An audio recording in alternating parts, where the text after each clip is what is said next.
তৰুণ গগৈৰ মৃত্যুৰ পাছত চৰ্চালৈ আহিছে এটা বিশেষ বিষয়। 4বাৰকৈ তৰুণ গগৈয়ে প্ৰতিনিধিত্ব কৰা তিতাবৰ সমষ্টিত কোন হ'ব তৰুণ গগৈৰ উত্তৰসূৰী। তিতাবৰ সমষ্টিৰ পৰাই বিধায়ক ৰূপে জয়লাভ কৰি 3বাৰ মুখ্যমন্ত্ৰী হৈছিল তৰুণ গগৈ। আৰু তৰুণ গগৈৰ মৃত্যুৰ পাছত এতিয়া খালী হৈ পৰিছে তিতাবৰৰ আসনখন। তিতাবৰৰ আসনখনৰ বাবে চৰ্চালৈ আহিছে তৰুণ গগৈৰ বোৱাৰী তথা গৌৰৱ গগৈৰ পত্নী এলিজাবেথ কৰ্লবান গগৈ নাম। তিতাবৰৰ প্ৰাৰ্থী হ'ব নেকি এলিজাবেথ কৰ্লবান গগৈ?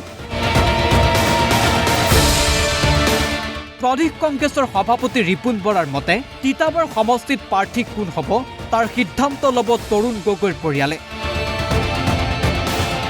তিতাবৰৰ মানুহৰ যিটো আৱেগিক সম্পৰ্ক, এই আৱেগিক সম্পৰ্কটো অতি গধুৰ আৰু এতিয়া তিতাবৰৰ মানুহ অতি ম্ৰিয়মান হৈছে, খুব ইম'চনেল হৈছে। গতিকে সেইকাৰণে বিজেপিয়ে একো কৰিব নোৱাৰে। তিতাবৰটো আমি সম্পূৰ্ণ তেওঁলোকৰ পৰিয়ালৰ ওপৰত এৰি দিম। যদি গগৈ পৰিয়ালৰ হাততেই ৰাখিব বিচাৰে তিতাবৰ, তেতিয়াহ'লে এলিজাবেথ গগৈ হ'ব পাৰে তিতাবৰৰ প্ৰাৰ্থী। তিতাবৰ কংগ্ৰেছৰ মতে দলে যিগৰাকী ব্যক্তিক প্ৰাৰ্থিত্ব আগবঢ়াব তেওঁকে জয় কৰাব তিতাবৰ কংগ্ৰেছে। হাইকমাণ্ডৰ নিৰ্দেশ মতে কাম কৰি যাব বুলি মন্তব্য তিতাবৰ কংগ্ৰেছৰ। আমাৰ হাইকমাণ্ডে আমাক যেনেকুৱা ধৰণৰ প্ৰাৰ্থীকে দিয়ে, আমি তেনেকুৱা ধৰণৰ প্ৰাৰ্থীকে, আমাৰ দলে প্ৰক্ষেপ কৰা প্ৰাৰ্থীকে আমি জয়ী কৰাম। আমাৰ এলিজাবেথ ডাঙৰীয়ানীৰ কথা কৈছে, বা এলিজাবেথ ডাঙৰীয়ানীয়ে আহক, বা আমাৰ ডলি বাইদেৱে আহক, বা আমাৰ কংগ্ৰেছৰ যাকেই নিদিয়ক টিকেট, যাকেই নিদিয়ক বুলি মই শব্দটো ব্যৱহাৰ কৰিছোঁ। আমাৰ যিকোনো প্ৰাৰ্থীয়ে আমাৰ তিতাবৰত কংগ্ৰেছৰ যিটো নীতি নিৰ্দেশনা মতে দলীয় হাইকমাণ্ডে প্ৰক্ষেপ কৰিব, সেইগৰাকী প্ৰাৰ্থীয়ে জয়ী হ'ব। তিতাবৰৰ সাধাৰণ ৰাইজেও আগবঢ়াইছে প্ৰতিক্ৰিয়া। একাংশ লোকৰ মতে যদি গৌৰৱ গগৈৰ পত্নী তিতাবৰৰ প্ৰাৰ্থী হয় লাভান্বিত হ'ব বিজেপি। একাংশৰ মতে তিতাবৰত এতিয়া শক্তিশালী হৈ পৰিছে বিজেপি।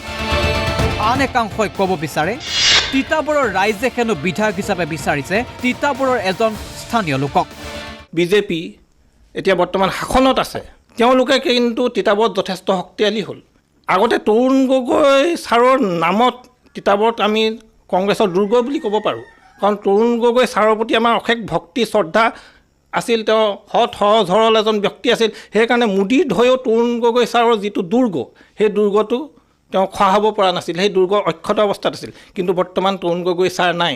সেইকাৰণে মই ভাবিছোঁ যে তিতাবৰত কংগ্ৰেছে যিজন বা যিগৰাকী ব্যক্তিক প্ৰাৰ্থিত্ব দিব, ভাবি চিন্তি প্ৰাৰ্থিত্ব আগবঢ়ালে ভাল হয়। পূৰ্বৰ অভিজ্ঞতাৰ পৰা যদি তেওঁলোকে ভাবি লয় যে তিতাবৰ দুৰ্গ আমাৰ, তেতিয়া কিন্তু দুৰ্গত আঘাতো সানিব পাৰে।